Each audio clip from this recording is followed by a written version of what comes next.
Shalom, selamat malam saudara-saudari terkasih. Bersama saya Silviana. Renungan pada malam ini dari Pendeta Dr. Erastus Sabdono yang berjudul Kenikmatan yang Mengganggu. Paulus berkata, "Aku takut kalau pikiran kamu disesatkan dari kesetiaan kamu yang sejati kepada Kristus. Sama seperti Hawa diperdayakan oleh ular dengan kelicikannya." Tuhan membuat analogi atau sebuah bentuk paralel antara ketidaksetiaan kepada Kristus dengan ketidaksetiaan Adam Hawa kepada Allah dengan makan buah. Dari ayat ini kita menangkap satu hal, bahwa kita tidak boleh memetik sesuatu apapun yang kita merasa nikmat. Banyak hal yang bisa kita petik, yang darinya kita merasa nikmat. Seharusnya yang kita nikmati hanya satu, kehadiran Tuhan. Di luar itu tidak ada. Tetapi kita masih bisa menikmati apapun, dalam arti tidak terikat. Coba kita bergumul terus, sehingga kita bisa tidur nyenyak di atas dipan, papan keras atau spring bed. Makan apapun juga enak. Tetapi kalau sampai terikat di hati, tidak boleh selain Tuhan dan kehadirannya. Tuhan tidak menghendaki ada seseorang atau sesuatu yang kita nikmati yang mengganggu keintiman kita dengan Tuhan.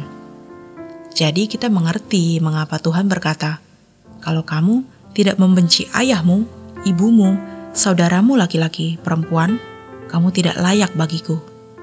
Kelihatannya ini berlebihan. Tetapi kalau kita masuk dalam pergumulan pertumbuhan iman, pertumbuhan mengenai kebenaran, pertumbuhan perubahan kodrat, kita tidak menganggap ini berlebihan.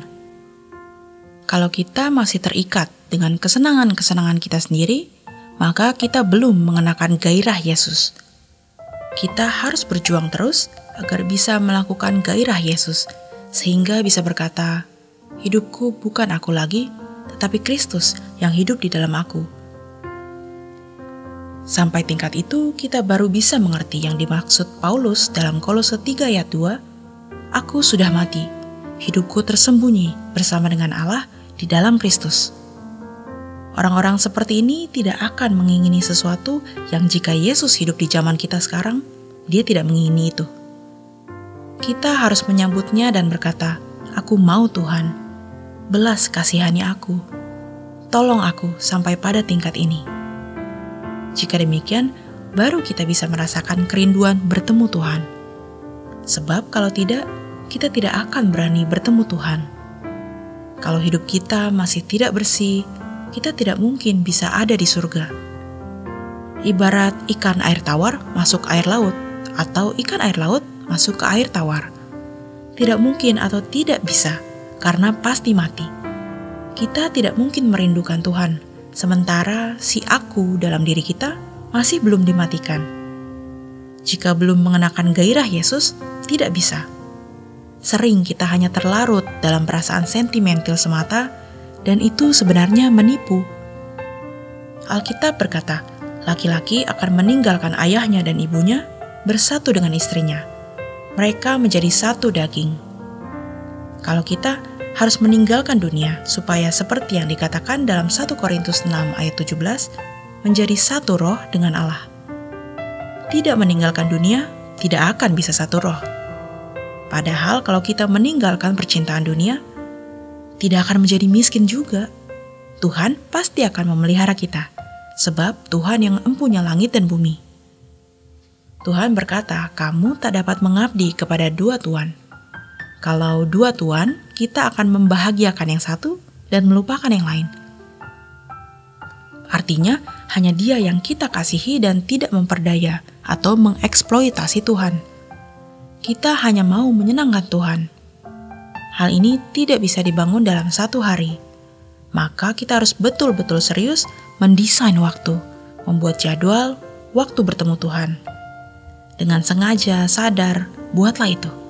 Jangan lagi menonton yang tidak perlu, tetapi dengarkan khotbah.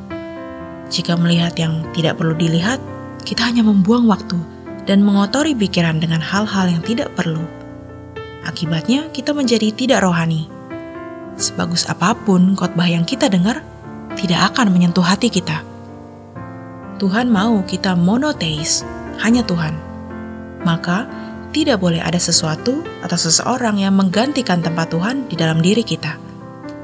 Hanya Tuhan saja di dalam diri kita. Mudah melakukannya saat merasa hidup kita menderita, sehingga kita hanya melihat kepada Tuhan saja. Tetapi ketika kita dalam keadaan senang, tidak berkekurangan, mau berbuat apa saja bisa. Ini menjadi suatu tantangan yang sulit dan berat sekali. Waktu menderita, begitu mudah kita merindukan untuk pulang ke surga, karena kita sangat ingin terlepas dari keadaan yang menyesakan. Tetapi ketika kita nyaman di dunia, kita lupa akan kerinduan untuk pulang tersebut. Bahkan kita lupa bahwa kita bukan berasal dari dunia ini, sehingga kita tidak ingin pulang.